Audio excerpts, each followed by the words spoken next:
Joining us live now for more on this is Gordon Flake, CEO at the Perth USAsia Centre. Gordon Flake, thank you for your time. What do you make of the backlash in Asia? Actually, I think it's very much overstated. Most of the countries in the region, their governors themselves welcome it. And I think the framing is a little bit wrong.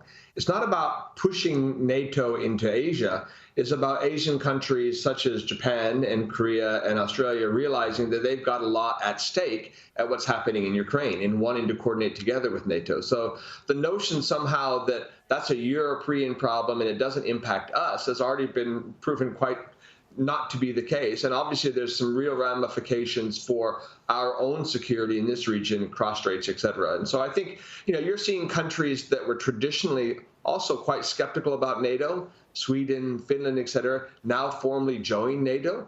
Part of that is because, we heard a short clip a second ago, the Chinese spokesperson, or the foreign minister rather, saying that this is Cold War think. We can no longer talk about post-Cold War Europe or post-war Europe. There is a war in the middle of Europe, and it is a consequential conflict that really has implications for all countries, and in particular for our region, the Indo-Pacific. When do you expect Ukraine will be able to join NATO? Well, look, there's obviously some real challenges of having it join in the middle of the conflict, because once NATO does join, once Ukraine does join NATO, they become a member and they become a beneficiary of that compact, those Article 5 compacts, which means NATO would itself be at war with Russia. And so I think Ukraine didn't get everything that it wanted. I don't know that it really expected to be in NATO now, but they certainly got a very strong voice of support from NATO members. They got a strong voice of support from our prime minister, who pledged more Bushmasters. And they got a timeline post-war that has been dramatically shortened from where we were before the war. So again, I don't know that anybody realistically expected that they were going to be in NATO by the weekend. Yeah. On the Bushmasters, Australia sending another 30 over to help Ukraine in the war.